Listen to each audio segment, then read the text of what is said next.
Hello, and welcome to PWD Allies podcast. My name is Brent Frain. I'm the host. Today, the show is about nothing, zero, nothing. It's what it's about. It's just about nothing. It's nothing.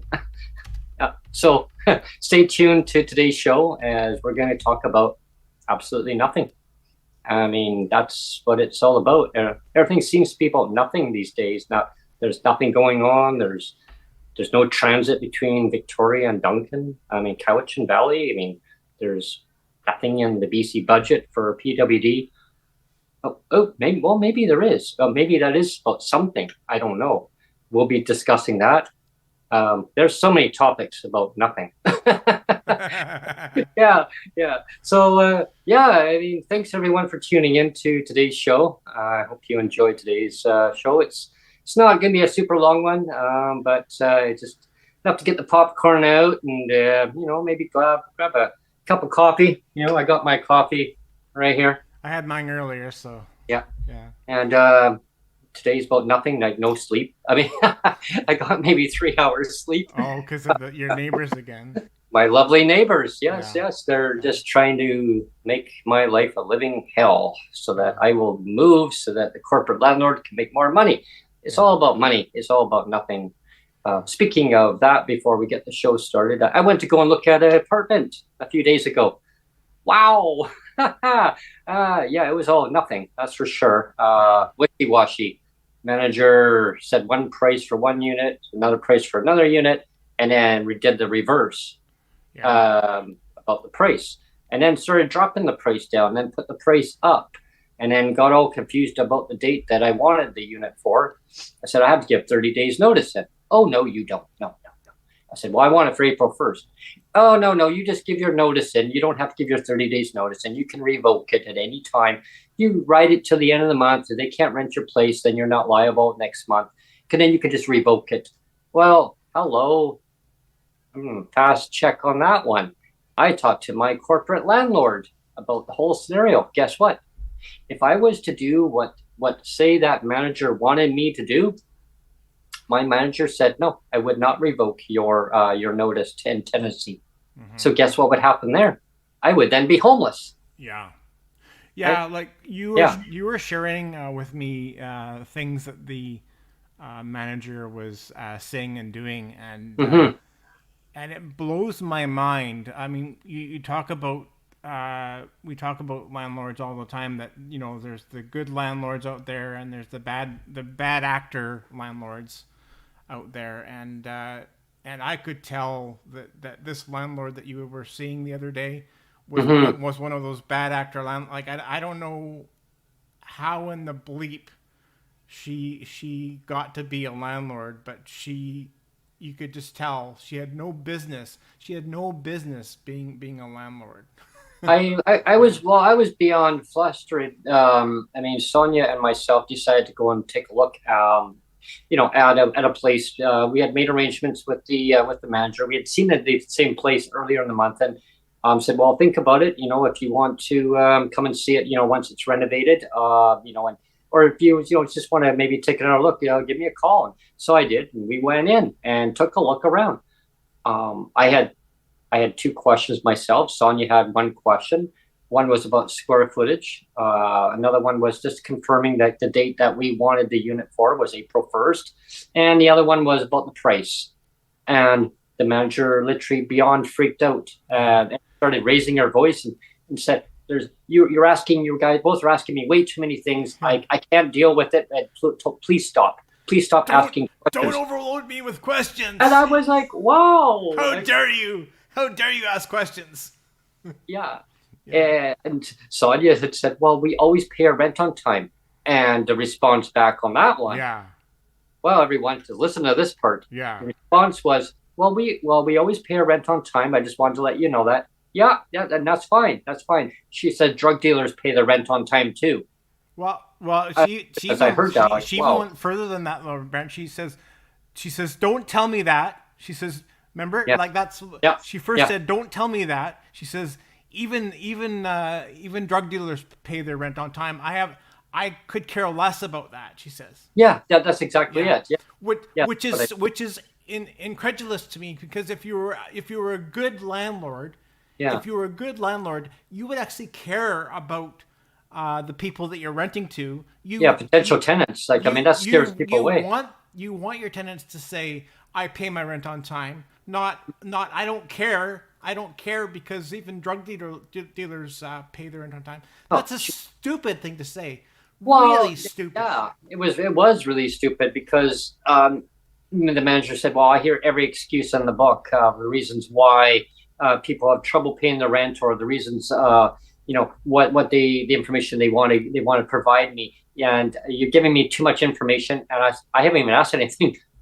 So she was actually going right off the deep end, and Yeah. I thought, wow, and I want to consider renting here, like, yeah, what's going on here? And then so she showed us another unit that we originally saw. It was still looked like there was some more renovations that need to be done, and then she says, by the way, a guy passed away in here, so we're just airing it out for a month. Oh, Yeah. okay. Well, okay. Well, that's yeah. She shouldn't be really telling the a new tenant that information. Like, Oh, well, I yeah. mean, you actually probably should. I don't Well, I know. mean, well, it's just the way that she came across on it, and she says, "I have Yeah. to do some more renovations in here," and that's the yeah. And I said, "Then that one's going for." She says, "Oh, that one's going for $1,600." I said, "Oh, okay, so it's going for 1,600. Yeah, March 1st." It's cheaper because somebody died in it. Yeah. And I said, well, we Yeah. need it for April 1st. She goes, well, it's March 1st. She goes, so you could just go and pay proration for 15 days. I mean, the owner will hold it for 15 days, but they won't hold it for a month. I said, so if I put a security deposit down on it, you will hold it till April 1st. Now, the owner's in it to make money, not lose money. It's a business. The Yeah. owner wants to make money, not lose it. And that's how business works. You're just a number. You mean nothing to the company. See, And I thought, oh, that attitude from her is just, it's mind blowing to me, because yeah. I mean, when you were telling me all this, like I told you, like a good landlord, they care, like realizes that they're investing a trust in a tenant, Hmm. and you, it's a It two goes way, to it goes yeah, two ways, right? yeah. The landlord is investing trust in a tenant, Hmm. and the tenants, you and Sonia, are investing trust in the landlord. Hmm. And the way the landlord was speaking and acting, she was violating all kinds of crap, right? Like Yeah. Well, there was no trust there. It's just like, like it was kind of like this unspoken thing, she was kind of telling you, like it's a business, and like, almost saying like, I may f you over at some point. yeah, yeah. Pretty much. That's what kind Just of be was. prepared that I may f you over at some point. I mean, That's what was kind of going through my mind you at the don't time, you especially don't about the yeah. proration part too. And when she started talking about proration, 15 days, and I said, well, Sonia. Well, Sonia, she had said to me, like, yeah, like I don't know, like my vibes. I'm picking up on vibes here, and so she said to the manager, well, we're on disability. We're both on disability. She goes, I get that. And she says, and that's fine. I mean, if it works for you, great. But if it doesn't work for you, like, it's March 1st. And I said, well, again, we need it for April 1st. She says, well, 15 days, you could pay that proration. I said, well, there's no way that the government's going to basically give us 15 days of proration. Mm-hmm. Okay, well, I don't know. You figure it out. And if it works good for you, get back to me. So she says, well, come with me. I'm thinking, well, where she's going to show us another unit or something. She took us up to the manager's floor where she is. She says, just wait in the hallway. I'll be right back. I need to look at paperwork to confirm that these are the numbers, because the gentleman passed away in the unit, and I have to get all his paperwork done for yeah, just for liability issues, etc. Okay, why are you telling me all this stuff? Like, I don't need to. I'm just a potential tenant. I don't need to know all this Mm-hmm. information. Mm-hmm. Yeah, yeah. So, and she starts telling me, well, you should talk to your corporate landlord, talk to your property manager and all these other people and passing the buck. And it was just like stuff that I already knew. And she's, I've been a manager for 33 years. I know my stuff. Yeah, you could have said, and not a good one. Well, and when I mentioned to my corporate manager about it, and she's like, yeah, just so you know that manager is totally wrong, completely wrong. They should not have told you a lot of that information. Like some of it, yes, maybe that a person passed away, fine, right? But I mean, they should not have gone. She probably didn't have to tell you a lot of the details. I'm like, no, to scare away the tenant, right? Especially about the drug dealer. I mean, wow, like drug dealing, like, well, okay, like you don't say shit like that. You just don't. No. Yeah. And I mean, I said a comment, and I don't care. I'm going to say it again. Like I said this to you.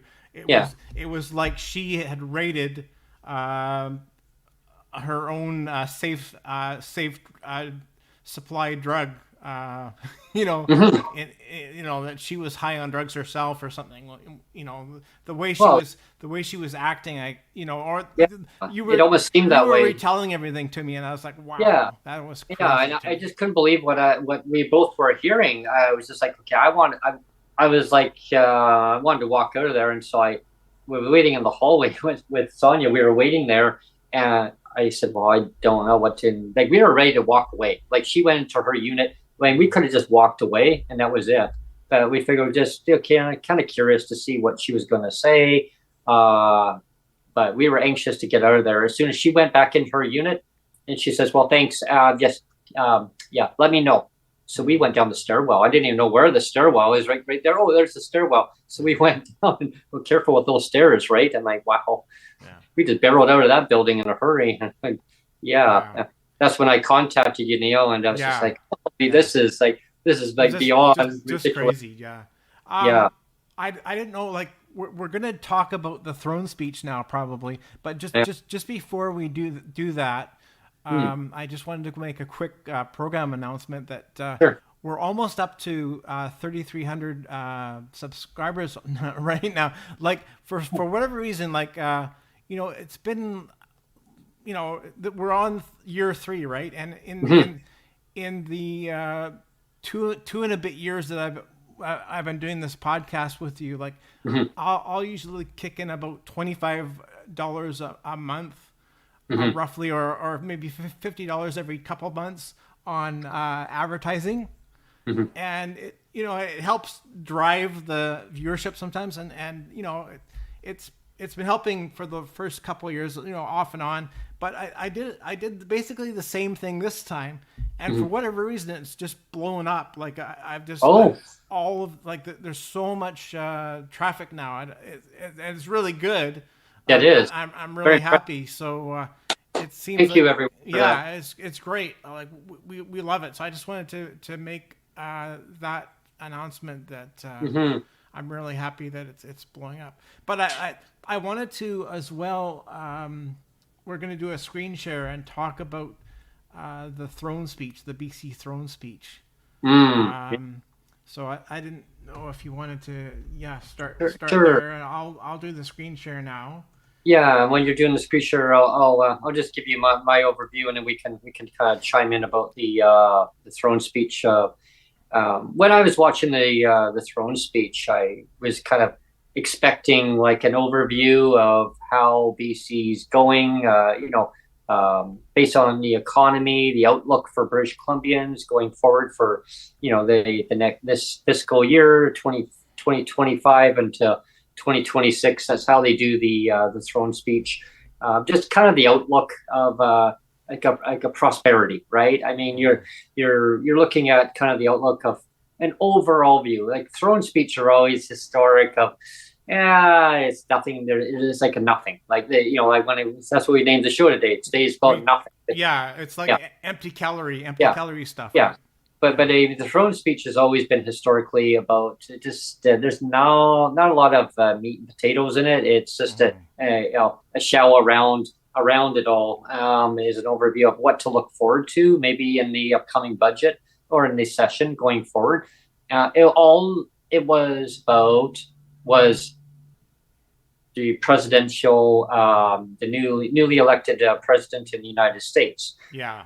Yeah, I mean, Yeah. and it was about the tariffs, and yeah, we can talk more about that. Well, this is what I wanted. This is why I wanted to share this article. It's from Rob Shaw, Mm, and Rob Shaw is the legislative reporter. mhm. We have to say for the BC legislature, and I just wanted to read parts. I'm not going to read the whole thing, of course, but I just want to read parts of it.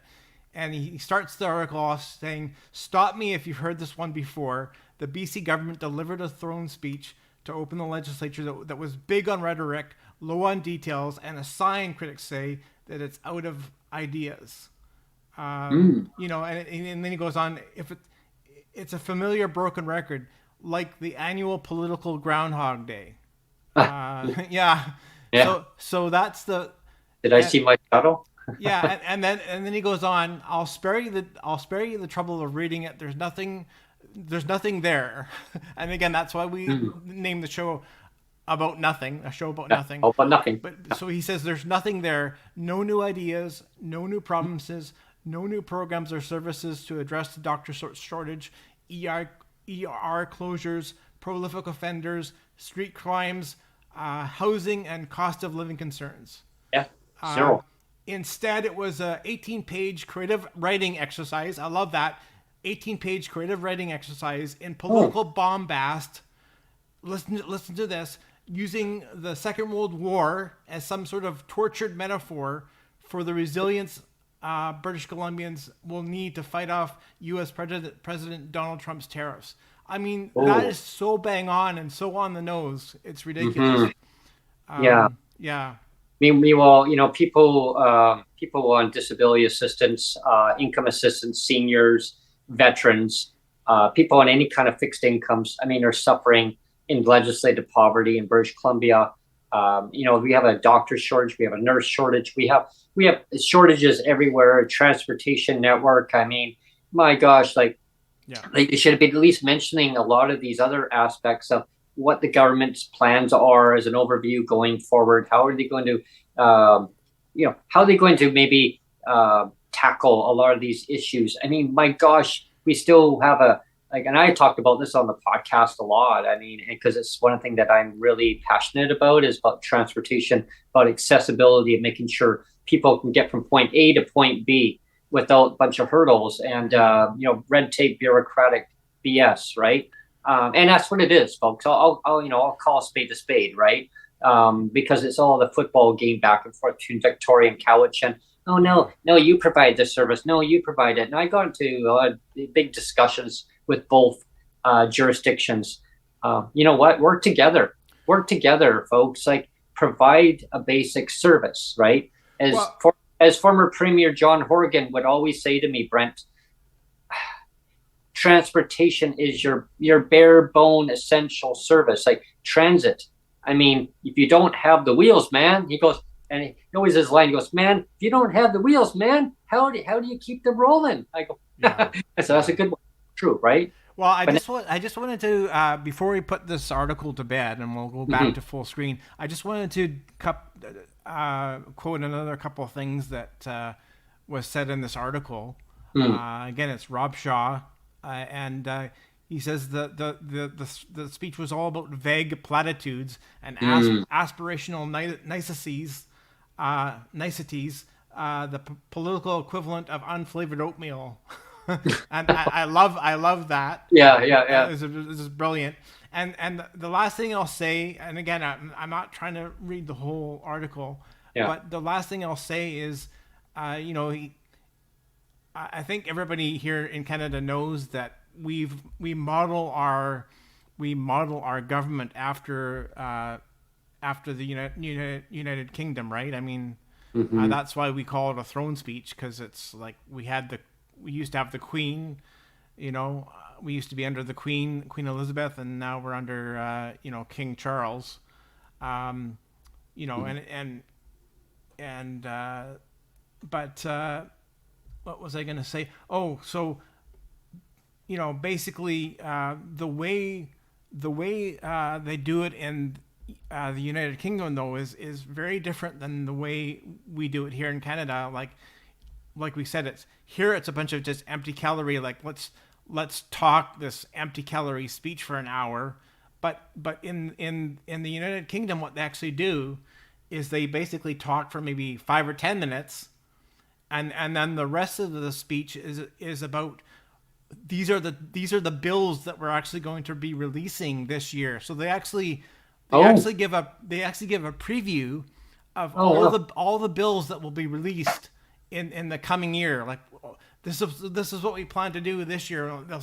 They'll give it like a little summary of, okay, this bill number whatever is going to tackle crime, and give a little bit of a summary on that, and they'll say this bill here is going to tackle disability poverty, and this bill here is going to tackle the health issues and the hospital overcrowding or whatever it is, right?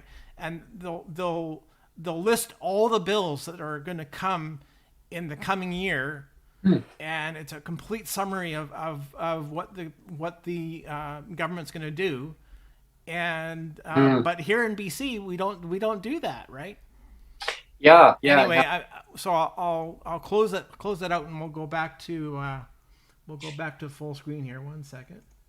Yeah, and and also in our BC legislature, they pick a speaker, and before the legislative session actually can begin, the lieutenant governor will come in and say, well, it's tradition, right? They'll say, well, you don't have a speaker, find elect a speaker, and then I'll come back in the afternoon.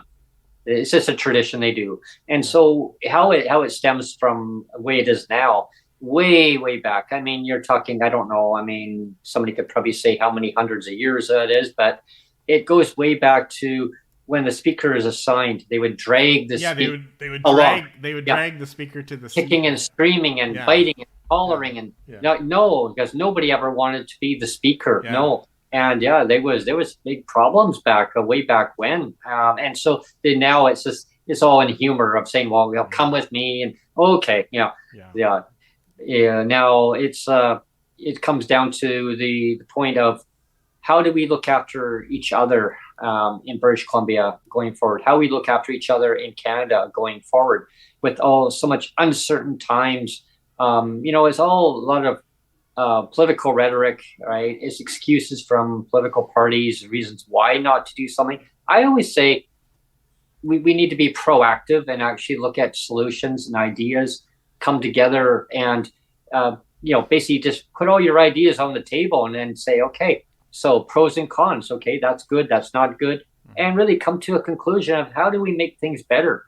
Rather than, it's all that infighting with political parties. Well, if you vote for me, carrot trick, you vote for me, yeah, I've got your back. And then you get in and they do a 360 and people go, oh man, okay, not this again. Well, the other thing we can talk about, Brent, we're gonna kind of go fast today, I think. But let's go through and let's talk about the safe supply issue now. Oh yes. Because that's a big one, right? Oh yeah, that's a hot one. And I just wanted to bring up a couple of things on Twitter here, and I'm consulting my phone for this. You had, let's see, I'm just going to bring up my notes here as well. Mm-hmm. There's Eleanor Sturko. Yes. And she's the shadow minister for public safety. Mm-hmm. And basically, for 2 years, she's been saying that this whole safe supply drug thing is there's a big problem with it. She knew that there was like this safe supply was being trafficked by drug dealers. I mean, because there was this report that was kind of under wraps for 2 years, but kind of everybody kind of knew that there was something not right there, right? Mm-hmm. And so she was very vocal for like basically 2 years because again we I have to keep calling out EB because it's the truth, right? It was both EB and Prime Minister Justin Trudeau. They both love the idea of legalizing drug possession. Mm. They thought it's a great idea. Let's legalize drug possession, uh, and you know, problem solved, right? Well, Hmm. it's been a nightmare. I mean, there's been so many more deaths, and Yes, you it's know, so tragic. it just like Yeah. it was a complete cluster bleep. You know Well, what they did. yeah, Uh, yeah. Kind of like to add on to that, and I mentioned this one day just recently on the podcast, and before, um, I had an old friend of mine. He used to work in construction, and so he was taking prescription medication. Somehow he became addicted to that medication, and then somehow I found out through somebody else that knew him that I knew, and actually had sent me a message and said he had passed away. What it was is that he'd got his, and I guess someone that he knew or that down the line. Anyway, they managed to he managed to get that prescription at a stronger dosage. Apparently, they said it was going to take the pain away. Well, and it ended up being toxic, and it actually killed him. mm, And so when they mention in the legislature that everybody's touched by in one way or another in life, friends or family, yeah, like I can vouch for that. yeah. And it's tragic, right? Because there's just too many people that are losing their lives. Yeah, Well, it's and that's my problem too, and I know it's a problem for a lot of people. But when they say yeah. safe supply, Hmm. that's the equivalent of saying friendly fire. You know, when they talk about Right. friendly fire in war times, I mean, it's like, you know, friendly fire is when an ally kills another ally. You know, you get Hmm. basically, you know, your own army is kills each other by accident, kind of thing. Hmm. Um, the end result is that you know, somebody dies, but because they call it friendly fire, it's supposed to make it nicer, or because it's safe supply, Hmm. it's somehow supposed to make the drug safer. Yeah. But is it really? I mean, Yeah. And that's it's the still thing. gonna kill you. It's still Yeah. gonna I mean, kill you. yeah, I mean, and people will see that as a kind of a perception, you know, around them going, oh, okay, it's safe. I mean, maybe originally they get it from the pharmacist, and somehow it ends up going and getting traded into other drugs, maybe on the street. I don't know. Like, I'm not a pro on knowing all this Kids information. that were 10 years old, Yeah, were getting this I fentanyl. heard about this. Yes. I mean, that's just, I mean, again, as a parent, that's Yeah. disgusting. That is disgusting. And we have to say, I'll say it again, the fact that that happened is squarely on the shoulders Hmm. of Justin Trudeau and David Eby, because both of them together, they love the idea. They love the idea of let's legalize drug possession. They loved it. They loved it. Well, especially there's We have to say that. We have to say that, right? yeah. Well, yeah. I mean, there's people that are homeless. I mean, maybe they've lost their home, they've lost their just their sense of well being. No fault of their own in many cases. I because everybody that is homeless, I mean, they're you know they have their own story of why they're homeless, and so they end up on the street. Maybe they're drug addicted from painkillers that they've taken. Then you get drug dealers that come along, and then they're going to say, "Well, here, I'll swap this out. Here, have this," and then it becomes fatal for them. Yeah. In some cases, I've heard that. In some cases, I don't know. I know Eleanor Storko. She's very passionate about this, and there's a lot of MLAs that are very passionate about wanting to see people's well being like better. I mean, Well, yeah, but it being a cover up of a story. I mean, I don't yeah, understand why the government would. They knew this report was going to come out. yeah, Why wait an hour? I guess my question is why wait an hour before the Legislative Assembly is to begin yesterday, yeah, and they come out with a press release saying, "Oh, well, we're going to now change the system yeah, so that new patients, yeah, that new patients yeah. are going to be able to go to a pharmacist or a practitioner, whoever it is, and have it witnessed only in front of them, and take that medication. So that's the change now. We have to clarify that now. That's that's the change. That's the big change that they're just announcing it now, and it's all because of Eleanor Sturko and the BC Conservatives. We have to give credit, because if it wasn't for the BC Conservatives putting pressure on David Eby, this would never happen. This would never happen. But now, here's the other question, though, Neil, is that's first for new patients. Now, the other patients I heard are, I call them patients, but I mean, the people that are addicted to that medication or need the help, there's many occasions, and I'm not going to say people are all addicted or not addicted to it, but basically the new people who need to have the witness only, they're going to have to go through that process. Now, what about everybody else that, they're not going to worry about that right now. We're going to deal with that later. We'll deal with that later. Yeah.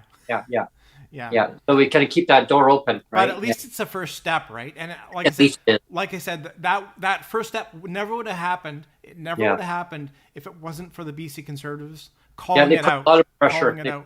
It was a crap load of pressure. And that was the only reason why the BC government caved on it, is because of pressure from the BC Conservatives.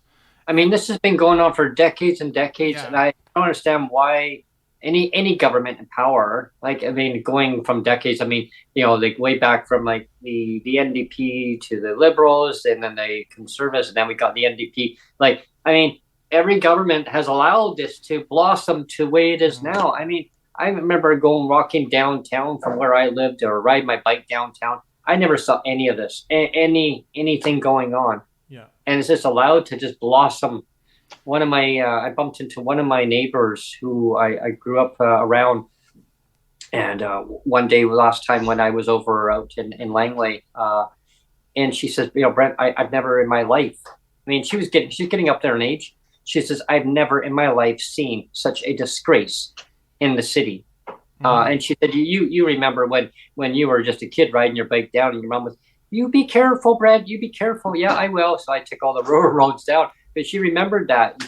And I said, and she said, what happened? What happened in society? And that's the question I need to ask the government. What happened? There's another good quote here. Let me see if I can, while Neil's looking this up, is, I guess the question I have is to even our listeners: are you living in legislative poverty?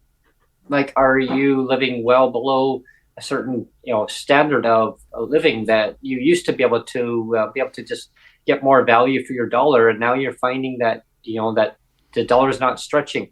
Imagine being on PWD assistance through your province. Now, so if you're struggling, imagine people that are now even below that. And then the government goes a year, skips a year, and then says, hey, well, we raised the rates in so many times since we've been in government. It's all theoretical. It's all political. I always say, you give people the most amount that, to thrive. Give people the amount to thrive. I can tell you where to cut. There's lots of areas to cut. Yeah, right? How about the pay rate? How about the pay raises? Start there. Well, $18,000 for all the pay raises, material aids, up to $60,000, and then you got all on the news hour. I keep turning the channel and I hear the same stories. Oh, well, mayor of wherever is in charge of that community, all their other meetings, and they're getting paid all these stipends, and they're getting paid for all these other meetings, and MLAs don't get paid for all that. Yeah. They go to these meetings. They put a lot of time in, everybody.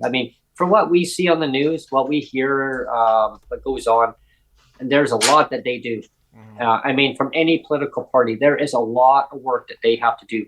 They got meetings, nonstop meetings. Neil and I can vouch for that. Trying to get them scheduled to come onto the podcast, it can be very challenging because they're so busy. And I do want to say that I've reached out to both. There's the new MLA, Tara Armstrong.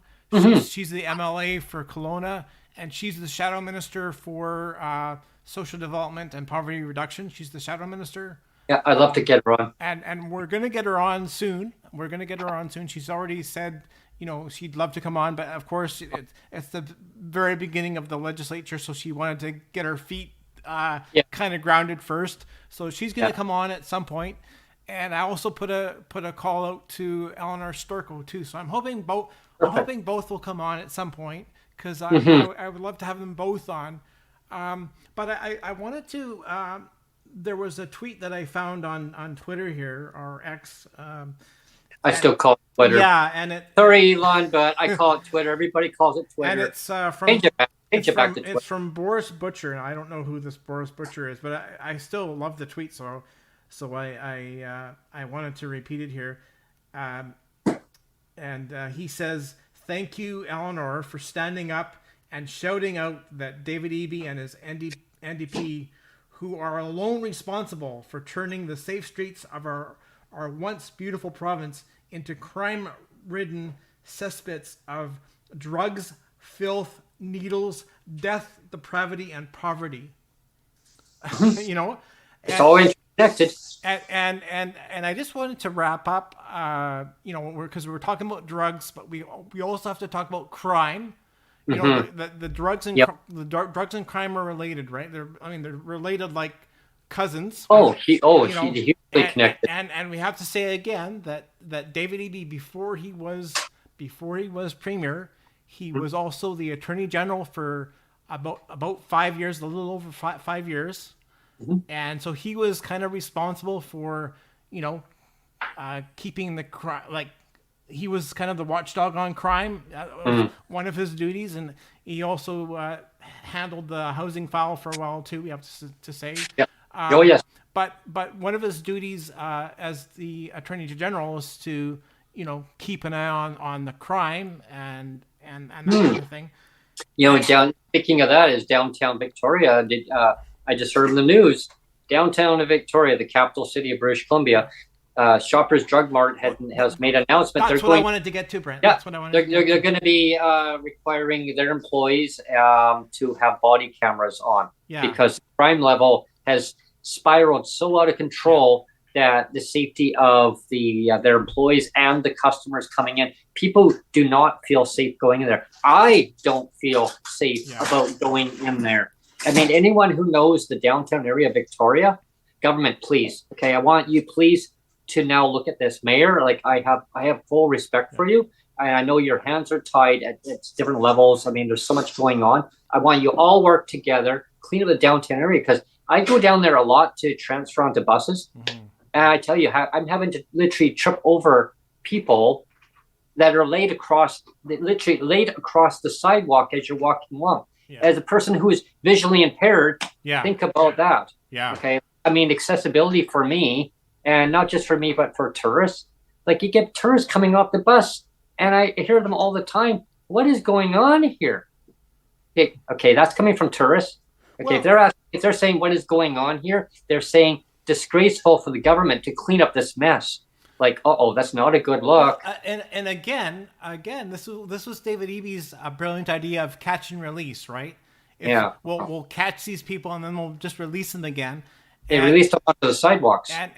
just think about that now you have employees that are wearing body cameras. I Yeah, mean, that's just crazy to me. yeah, I mean, this is what police officers wear body cameras, but yeah. now we're getting employees of Sharper's Drug Mart to wear body cameras. I mean, it's just stupid. And even Superstore, the parent company, Galen Weston's, the main anchor stores or Superstore. I mean, and Loblaws, right? But yeah, Shoppers Drug Mart. It's to me, it doesn't even make any sense. Like I couldn't even have fashioned this decades ago, where Yeah, there was a homeless person. When I mentioned that, there's people stretched out on the sidewalks. I mean, everybody has their own lived experience situation, what they're going through. And I just want to see people housed. I want to see people get the proper treatment that they need yeah, to maybe work with their addiction issues that they have. I mean, no fault of their own. They're human beings. yeah, And I wish that the politicians would recognize that is like take care of one another. Take care of seniors. I mean, there's seniors on the street. They just don't have enough money for market housing. They've lost their subsidized housing for whatever reason. Now they're homeless. Yeah. So now they have no fixed address. How about our veterans? Is we take care of it? Take care of them? The veterans get clawed back too, right? Yes. They get their veterans pensions clawed back, just like my survivor's pension, because Exactly. that's the that's the nice thing to do, is to claw back, Yeah. claw back And- pensions, Yeah, I mean, and market rent. I mean, the lowest market rent in Victoria, you're looking at $1,800. When I mentioned earlier in the podcast, 1,600. Well, you get what you pay for. Yeah. I mean, imagine that was living hell. I mean, I would never rent from that corporate landlord. I think she should be pulled away from that position. Definitely. But I also just wanted to quickly mention too, Brent, is again, like my heart goes out to anybody that is homeless for sure. Yeah. And anybody that's addicted to drugs. I mean, it's a terrible thing. And again, you said it's almost kind of no fault of their own where people get addicted because maybe they had a workplace injury and then they got addicted to a drug, and then they had to get prescribed a harder and harder drugs, to cope with the pain or whatever it is. Yeah, to numb the pain. Yeah. Yeah, and so you feel for people like that, but I also have to just speak reality here too. And I've mentioned this before a few times on the podcast. Is like just in my own building here. It's been a while now, but for like last year, we had a very serious problem with there was about 3 or 4 people that were homeless that were breaking into our underground parking, and lighting fires down our parkade. No. And a couple times the fires really got out of control, I have to say, and we had to call the fire department 2 times.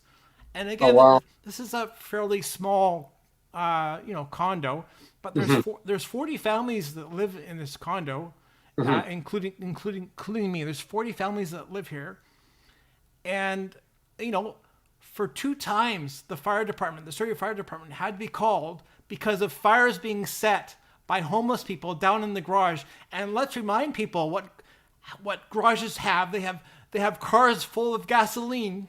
Yeah. They have cars full of gasoline, and there was fires being set by drug addicted homeless people. That would have been catastrophic. Not only were they disposing their garbage down there, needles and they were defecating down there, so there was all kinds of garbage and human feces down there and needles. Not only that, but like I said, they were setting fires down there. So you're endangering the lives of 40 families. We're only talking about this my condo, one condo. Oh yeah, exactly. Imagine. I mean, I'm like multiply that by how many all around the area. Yeah, multiple. I mean, just think about it, Brent. So you have like somebody sets a fire because they're drug addicted and homeless, and you're gonna like one day, knock on wood, hopefully it doesn't happen, but one day there's gonna be a fire that's gonna kill 40 or some odd families because of some stupid fire that was set by a homeless person addicted to drugs. Yeah, and then the embers from that fire is going to spread over to another building, and then we got to get a whole bunch of buildings going. Yeah, and all the vehicles there. I mean, all the gasoline, and boom, it just be like a major bomb going off. And I'll say it again. It falls on the shoulders of Justin Trudeau and David Eby, because they both love the idea. Of let's legalize drugs and let's do this whole catch and release shit. Yeah, that bill, the federal bill, I remember when it was brought to the federal government's attention to basically fix that bill. They should have fixed the bill properly, not just tweak it. They should have fixed the bill properly, federally, and we wouldn't be having all these problems. Also, the main problem too is we wouldn't be having the problems if the federal government would not have disbanded all the security at our ports. We got the Vancouver port and we got our Delta port. And back in 1997, folks, 1997, I did my research. We had lots of security around there. We didn't have all these problems. Yeah. And what 1% going forward of the amount of container ships are actually checked. 1%. Why do I know that? Because I was actually in college at the time, and we studied this stuff, and I learned that stuff back then. From my professor was telling me only 1% of these container ships are actually checked. 1%, and I remember saying that in class. One? Why only one? Because the federal government disbanded it. Okay, so that's going back some time here. Why has it not been fixed? And guess what? Now I hear on the news we got all these drug cartels. They're running amok. They're running amok throughout the country. And then they wonder why we have a problem. Well, there's a problem there that can be fixed. Easy peasy, fix the problem, federal government and David Eby. Okay, like this is just nonsense. Like that's why we say the show is about nothing, because nothing is getting done. Yeah. And so let's take the last like maybe 10 minutes, Brent, and just talk about the nothing burger that PWD are going to get in this year's budget potentially. Yeah. We're probably going to get a big fat zero, right? Yeah. Another nothing. Exactly. Yeah. So when the BC government formed with the alliance of the Green Party back in 2017, it was great. It started out great. They looked at the basic income pilot project that the Green Party had brought forward with the NDP. One of our guests that we've had on many times talked about this, and I'll get him on in a future show. Tom Pogson, he talks a lot about that. He knows more of the breakdown of it. I'm just giving you an overview. Tom will dive more into it on another show. But anyway, there was a pilot project that the BC NDP wanted to do back in 2017. So a little bit of a history here. Now, they had 3 people on a panel. There was 2 of them that actually really wanted it. One person, basically, wasn't so much in agreement. So anyway, they decided to scrap the idea. Well, let's say this, Brent. They designed it to fail, right? I mean, they had one person that liked the idea of basic income, and they had 2 people that didn't like the idea of basic income. Yeah, exactly. And they said, okay, you guys study it. Yeah. The 2 guys that don't like it, and the one guy that does. And you guys come to an agreement, and we'll see who wins out. The 2 people that don't want it, and the one person that does. We'll see who gets the majority vote. And so that's exactly it. So no surprise it got killed off, right? No surprise. Yeah, and and the rates were like, they, as everyone knows, as PWD and BC, the rates were frozen for like so many years. So when the NDP got in, they said, okay, well, here's $100. We'll get you going here. John Horgan said, okay, I'm going to commit. I promise I'm going to commit to an immediate increase. And he did. He followed through with it. He said, has $100 to get you going. He actually didn't even make people wait till the budget. He actually got it going right away. As soon as he got in, that was his first thing that he said to do. Yeah. And I thought, wow, like this is great. So people are like, wow, this is great. This is, someone's finally got our back. Because John was very passionate. He wanted to make things better for people in general. He said he couldn't make everybody happy, and he wasn't going to try. He says, I'm not going to make everybody happy. I'm going to make people pissed off at me. I'm going to make people happy with me. I'm just John. I said, okay. And so going forward, the one increase, and that was in 2017. So they gave it early instead of the 2018 budget. The 2018 budget came along, and I thought, okay, there's going to be an increase. Oh, why was there no increase? Well, because we actually gave money back as an option for a bus pass, or you don't have to have a bus pass. So you can take the money or don't have a bus pass. Okay, so we talked about that before. Yeah. So 2019 came $50 increase. Yeah, that's it, $50. But basically, cost of living increase. Yeah, so there's if there's towards your market rent maybe, or whatever you want to pay it toward. It depends on how high your rent was. But of course, back then rents weren't outrageously high. They were getting up there, but they were getting up there. Yeah. But for what they are now, it's just beyond ridiculous. So, and then, of course, as we know, in 2020, COVID hit. Now we had the supplement that was given to British Columbians as a pilot project, and they were going to just wait and see how it was going, how it would better people's lives. I mean, oh, it's better in your life. Okay, well, I guess we got to take it away now because it was actually benefiting your life. You can make proper decisions. You can live where you want to live, buy the proper food supplements that maybe you don't qualify through the Ministry of Social Development Poverty Reduction, because you have to have a certain medical condition in order to get a certain supplements. And if you don't have that condition, you don't get that supplement. Meanwhile, you may need that supplement, but your doctor may say you do not have that condition and you don't want that condition just to get your supplement. And I remember my family doctor saying, Brent, you don't have that condition. Meanwhile, I do recommend that you need to have supplements, but you don't have that condition to meet what the government's telling you that to get it. I go, well, they told me to apply for all the supplements, but you don't qualify. You don't have Crohn's disease. Like I'm just giving one example here, like all these different things. No, right. You're just you have your conditions, and that's something that you live with all your life, and you work with it the best way you can.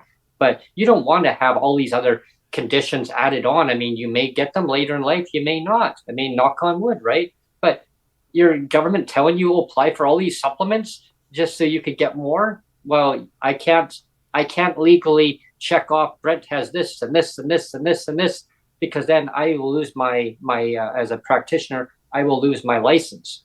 Well, no, I don't want you to do that. Well, no, I'm not going to do that. I'm not going to lie. He says the government lies enough already. He says, so why would I want to lose my profession? So going forward, I guess my point is that give people the supplements, add it to their check, let them buy what they need to buy. So when that COVID supplement was out there, I was able to buy different things that I need. I thought, wow, this is great. And then the government said, well, you know what, this is only a temporary measure. It was only supposed to be temporary. We're going to take it away, but we're going to give you back. We're going to cancel it, but you know what? Instead of canceling it, we're going to let you keep 175 of it. Yeah. So John Horgan had told us that story, and we sat on that information for a long time. Sonia and myself, we were told not to say nothing. And I had other PWD advocates asking, well, is it going to stay? I mean, everybody's freaking going, like, is this bettering my life? I said, I don't know. I was told, no, you can't say nothing. He didn't want us to say anything. And then, of course, 2 years later, we get back $125 of it. 2 years later, after we had to move because we couldn't afford to keep our place in Langley, so we had to move to Victoria. Yeah. And thank God. And if they had just left it, if we had left it, we would have still been in Langley. Yeah. We would have made that proper financial decision. Yes, we probably would have maybe found a different place, because it was the unit that we had to move into was more expensive than we originally had. No fault of our own. But we would have looked at options. We would have had more options, better transportation. Now we're stuck in Victoria, as I mentioned. And so, like the last increase that we got in the BC budget was in 2023, that 125, but it only went to some PWD. And I want to emphasize some, not all. But originally, when that COVID supplement was out, it went to all PWD. But now, and again, that's one of the reasons why they have to get rid of that shelter thing, right? They just have to kill it off. Yeah, they just have to kill it off because and you know, and I've mentioned before, like over and over, that's shelter. I mean, your rent, your check is your check. You get it. You pay your rent. You pay your bills. You buy your food if you're lucky to buy food. You know, not to go to the food bank, but you know, at least buy some food, and maybe save up enough if you can out of your check. So that you can go on a travel trip, and that's what we did every so often. We look forward to that. This year is going to be a little bit more challenging. I don't know what's going to come out of this year financially, because as long as we stay where we're living, I mean, we can still accomplish I guess extracurricular activities, I'll call it, or a travel segment with Brent, or breaking with Brent somewhere else. Yeah. Where you can enjoy life. If we move somewhere and we pay much higher rent, it's going to put us into a very precarious situation, and this won't be a good situation, right? Well, again, let's end the podcast with a very a dose of Captain Obvious. Is that 85 to 90% of all PWD in the province of British Columbia are paying market rents. Absolutely, Neil. 85 to 90% are paying market rents. Only 10 to 15%, I always say about around 12%, but let's give them the benefit of the doubt and say anywhere between 10 to 15% are lucky to be getting some sort of subsidy rent, like some sort of like BC housing or a rent subsidy. That's the province gives up like 10 to 15% of PWD that rent subsidy or a BC housing, which is heavily subsidized. But for the rest of us, for Yeah. the 85 to 90% of us, we're struggling on market rents. Exactly. You know, And the government says, "Oh, that's fine. That's fine." You know, yeah, yeah, they have this program. You say it all the time with the Safers, yeah. the They could extend that over to for yeah, PWD market housing easily. the seniors get it. The seniors get a Safers amount for the Yeah, rent, but yeah. PWD get nothing. You and I, And Brent, if we're in market housing, which I am, I mean, again, I'm lucky to own my place, but I still have to struggle to pay oh the yeah, mortgage. I'm still struggling exactly. to pay Which the is mortgage. still like the same thing as having to pay the market rent. It's struggling Exactly, to exactly. do that. And I want to see that Savers program expanded over to market housing. They But need I to. but They need to. I need the government to modernize that Savers program too, because when I lived with my mom way decades ago, that Savers program was based on household income, and they never changed it. And my mom even said, and I still remember her saying, it should not be based on household income. It should be based on the individual. So hello, this is coming from a senior who was on the program. Yeah. I even said back then, and now decades later, nothing's changed. And so I want to see that program modernized where it's based on the individual in that household. Now, same as market housing, I want to see it expanded over to PWD in market housing. So now PWD, we can actually now qualify for that. We don't have to wait on a BC housing list, which is 20 years long. It's 20 years long already, so And it's like counting plus 20 years yeah, plus. And hey, people can live in the market housing where they want and in the community that they want too. yeah. Because right now, our corporate landlord had said, look, you have a budget basically based on how high your rent can go, like what you can afford. So if you blossom at too high, you're now going to be in a situation where you're going to keep cutting back and cutting back and cutting back. Where are you going to keep cutting back? I go, exactly. Right. So last year, my manager said, you didn't get a rate increase from the government, right? In 2024. I go, yeah. And she goes, that still stands. I said, what? That still stands of the question I asked you to ask the premier. I go, I did. I asked them, why didn't you increase it? I said, yeah, it was a no burger answer, really. Yeah. I said, so this year, I said, now the question is again, are you going to increase the rates? I think it'd be $0. I think it'd be $0. Well, some advocates are calling for no less than $300 increase. Yeah. And yes, they should, because even minimum $300. Yeah. If I had extra $300, I could put some of it toward market rent and another place I could move out of here, and some of it toward food, some of it to bills. Well, again, let's go back to rent geared to income for a moment. RGI, it's called rent geared to income. Yep. Now, the model for rent geared to income, everybody should know this. The model for rent geared to income is 30% of your entire income.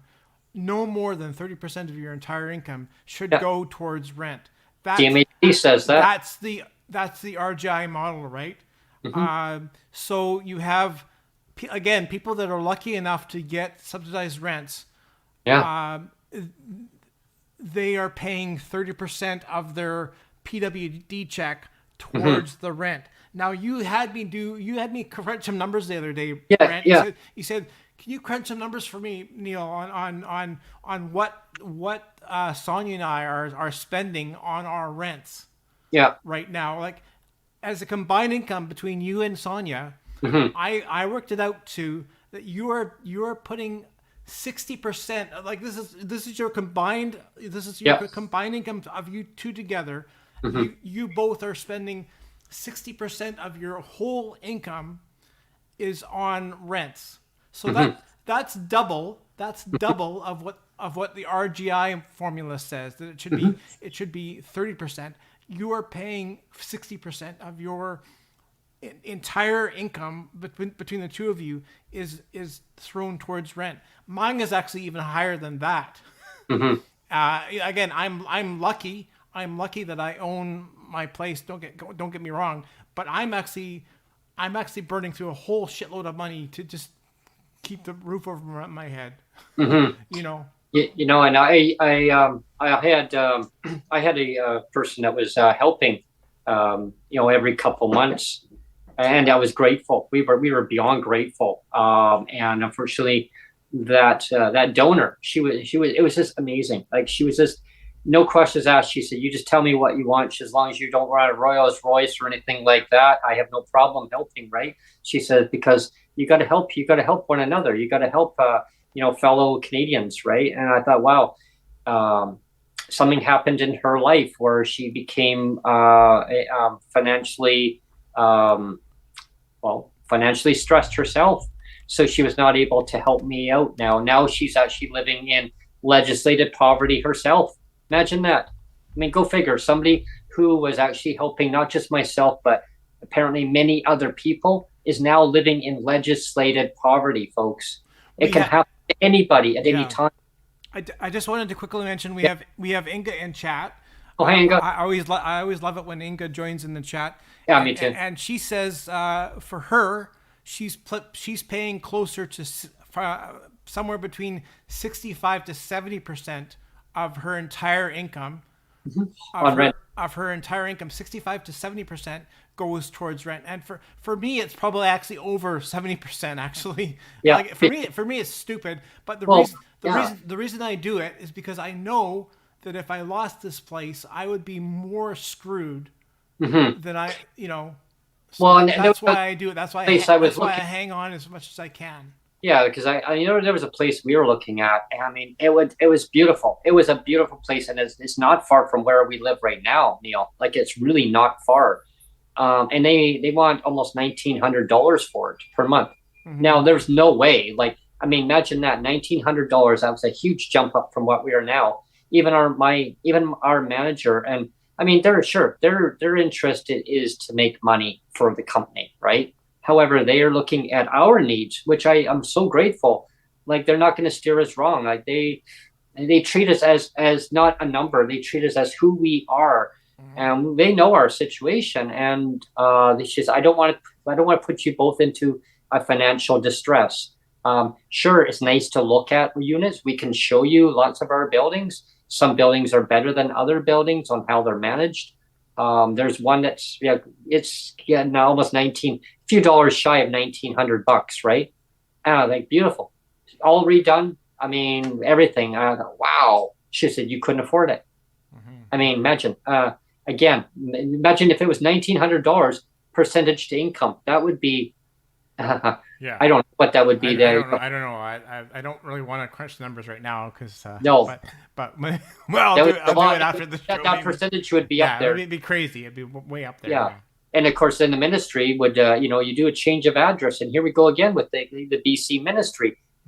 We had that before, where we had to move from one unit in our building that we were living in Langley to another unit in the same building at the same address. The ministry worker came down on me like a ton of bricks and started questioning me. Why are you moving to a different unit number in the building at the same address and paying a lot more in market rent? Well, no fault of my own. Would you live in a unit where you can't even open up your doors or your window? You're getting stenches of all sorts of different kind of drugs all floating up, the fumes of drugs coming into your unit.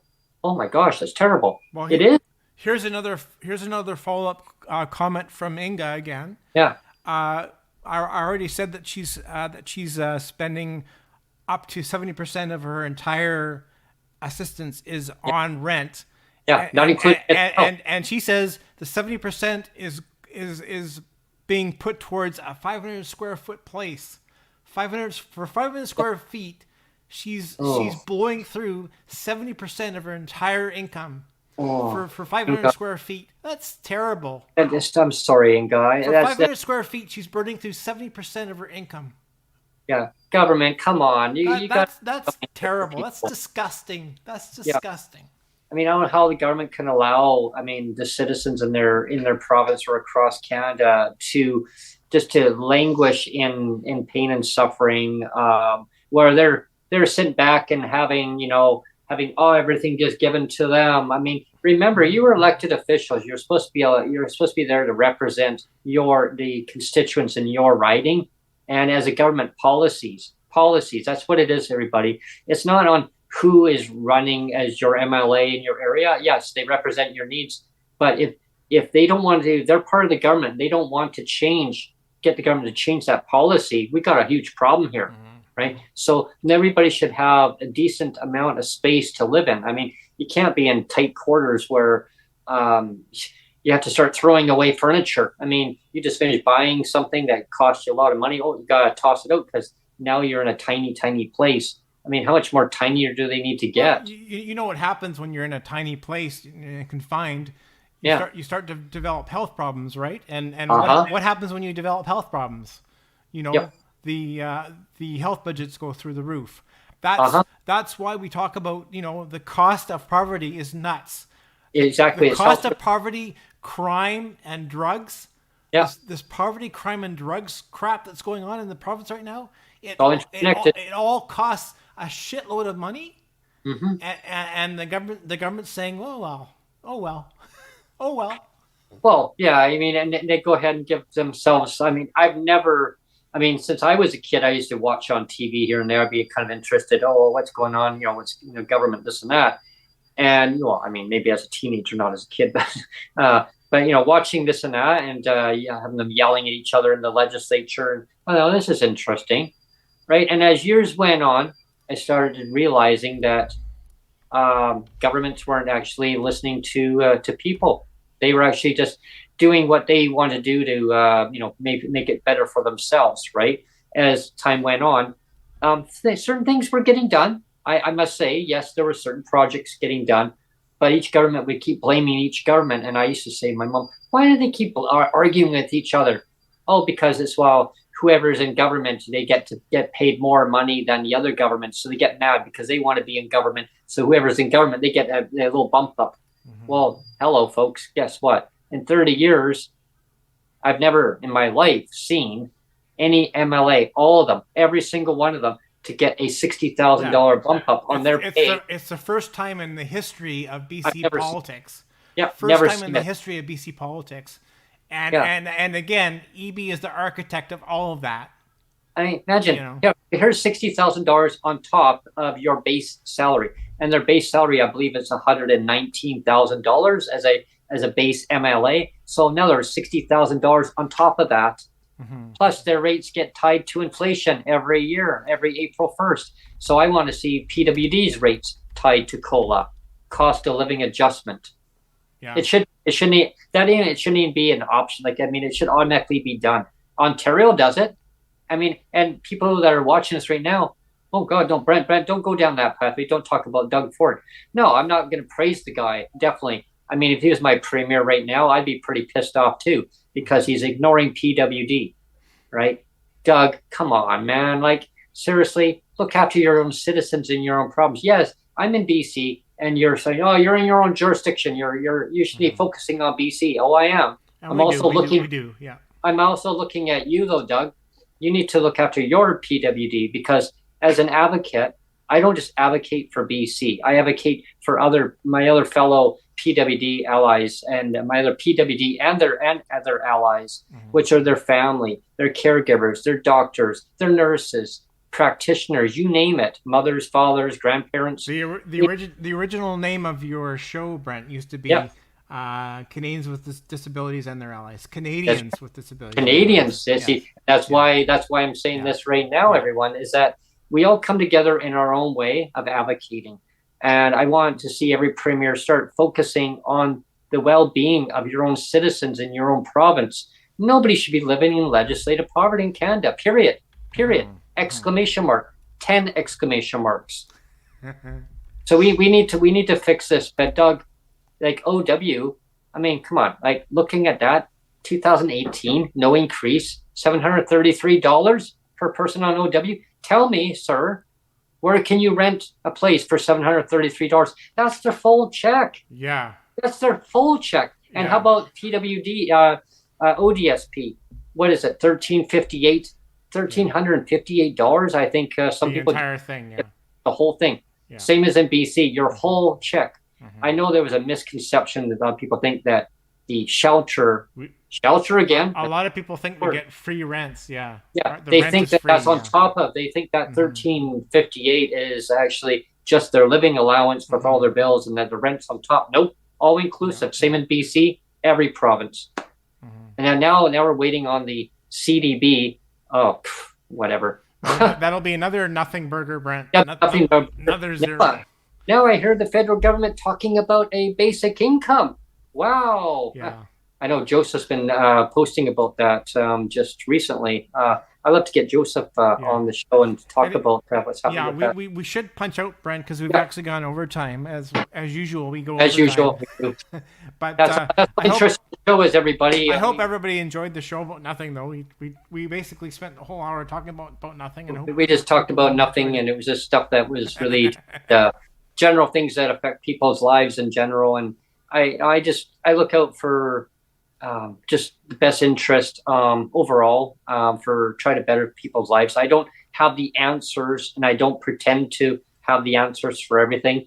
And that's what advocating is about: is to learn from other people. But I also advocate for what I do know, and that is about our transportation networks not being stranded in a community. Because you can't get anywhere, then you feel isolated, right? You feel like you can't go anywhere. You're trying to rent somewhere, and then you get doors closed in your face, saying, "Well, I guess that one was cheap, but I guess you can't get that one." So you feel isolated. That you're stuck where you are. It doesn't have to be that way in society. We should be able to interchangeable, be able to go places, go to other provinces. I mean, autonomy wise, I mean, make that decision, but based on what your needs are, not with what the government says. Anyway, I'm going to rant and rave, so I'm going to say thanks, everyone. This is almost like a podcast number 2, isn't it? Yeah, it almost. Thanks, everyone, for tuning in. When I started the show, I was like 4, 3, 2, 1, 0. When I went nothing. Nothing. That was what 0 means. And people who watch The Big Short, they're going to wonder, where does he get that line from? 0. It's a 0% chance. Yeah. So you're saying there's a chance? Yes. Did you cut your own hair? I love that. Thanks, everyone, for tuning in. Take care. Bye, everyone. Bye.